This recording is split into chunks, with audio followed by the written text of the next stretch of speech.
नमस्कार। कभी सोचा है कि क्या पूरी दुनिया की भी कोई टू डू लिस्ट होती है? जी हाँ, बिल्कुल होती है। आज हम इंसानियत के इसी एम्बिशियस रोड मैप को समझने वाले हैं और साथ ही उन छिपे हुए खतरों को भी जानेंगे जो हमारे रास्ते में आ सकते हैं। तो चलिए शुरू करते हैं। तो आज हम कहाँ से शुरू करेंगे? सबसे पहले हम देखेंगे दुनिया के पहले ग्लोबल गोल्स को। फिर समझेंगे कि वो आज के ज़्यादा बड़े, ज़्यादा एम्बिशियस एसडीजीज में कैसे बदले। और उसके बाद हम दो सबसे बड़ी रुकावटों पर बात करेंगे। एक है अदृश्य प्रदूषण और दूसरा है हमारे ग्रह का बढ़ता हुआ तापमान। चलिए थोड़ा पीछे चलते हैं। सोचिए जरा, सेकेंड वर्ल्ड वॉर के बाद की दुनिया के बारे में। हर तरफ तबाही थी, अर्थव्यवस्थाएं चरमरा गई थीं और गरीबी भुखमरी अपने चरम पर थी। ऐसे में दुनिया भर के नेताओं को लगा कि अब एक साथ आकर कोई ठोस योजना बनानी ही पड़ेगी। और इसी सोच से जन्म हुआ मिलेनियम डेवलपमेंट गोल्स का, यानी एमडीजीज का। साल 2000 में 189 देश एक साथ आए, जो अपने आप में एक बहुत बड़ी बात थी। सबने मिलकर यह तय किया कि 2015 तक दुनिया की सबसे बड़ी मुश्किलों से निपटना है। ये अगले 15 सालों के लिए एक यूनाइटेड एफर्ट था। तो ये जो पूरा एफर्ट था ना, इसके दिल में थे 8 मेन गोल्स। और इन गोल्स पर कितनी तरक्की हो रही है ये नापने के लिए 18 टारगेट्स और 48 इंडिकेटर्स बनाए गए।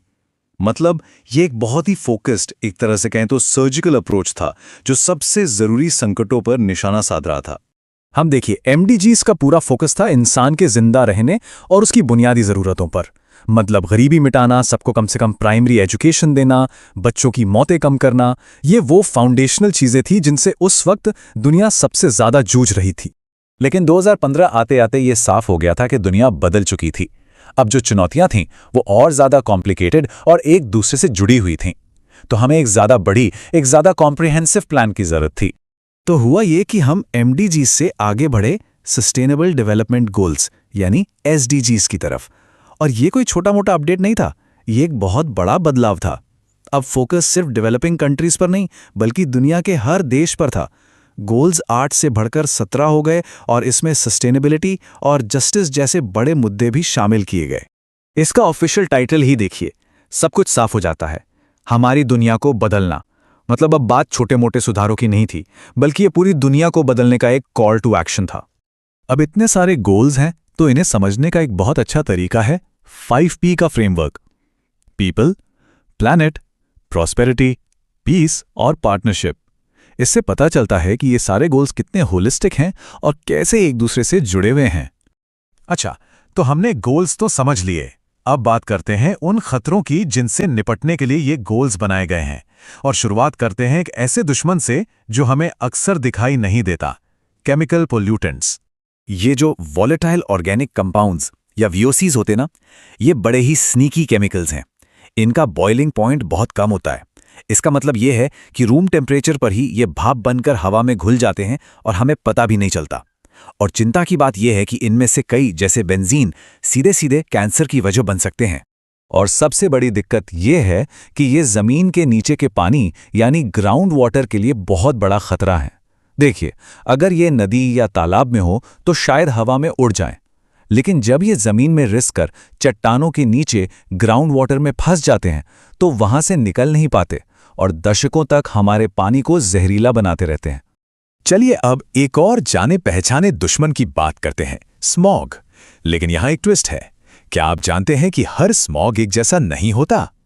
सर्दियों में जो धुंध हम देखते हैं वो गर्मियों के स्मॉग से बिल्कुल अलग होती है। देखिए, ये स्लाइड सब कुछ एकदम साफ कर देती है। एक तरफ है क्लासिकल स्मॉग, जिसे लंदन स्मॉग भी कहते हैं। ये सर्दियों में सल्फर ऑक्साइड और कोहरे के मिलने से बनता है और इससे फेफड़ों में तकलीफ होती है। दूसरी तरफ है फोटोकेमिकल स्मॉग या लॉस एंजल स्मॉग।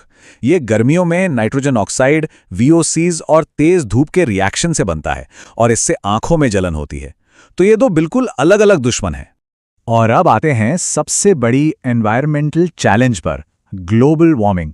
चलिए जरा इसके पीछे की साइंस को समझते हैं, क्योंकि ये बहुत जरूरी है।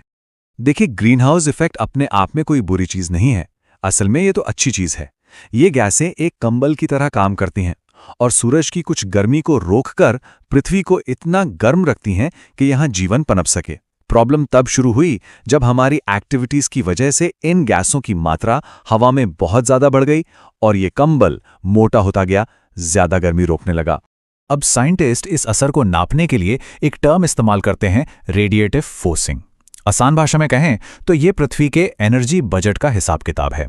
मतलब कौन सी चीज कितनी गर्मी बढ़ा रही है और कौन सी घटा रही है।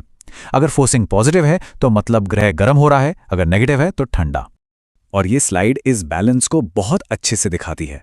एक तरफ हैं कार्बन डाइऑक्साइड और मीथेन जैसी गैसेस जो गर्मी को रोकती हैं, इनकी पॉजिटिव फोर्सिंग है। तो दूसरी तरफ हैं सल्फेट एरोसोल जैसे कण जो सूरज की रोशनी को वापस स्पेस में भेजकर ठंडक पैदा करते हैं, इनकी नेगेटिव फोर्सिंग है। ये एक बहुत ही नाजुक बैलेंस है जिसे हम इंसान बुरी तरह से बिगाड़ रहे हैं। तो ये सब हमें एक बहुत ज़रूरी सवाल पर लाके खड़ा कर देता है।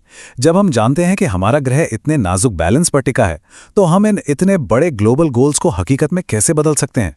शायद इसका जवाब हमेशा से हमारे सामने ही था, एसडीजीज के 5वें पी में, पार्टनरशिप यानी साझेदारी। क्योंकि ये चुनौतियां इतनी बड़ी हैं कि कोई भी एक देश या एक ऑर्गेनाइजेशन अकेले इनका सामना नहीं कर सकता।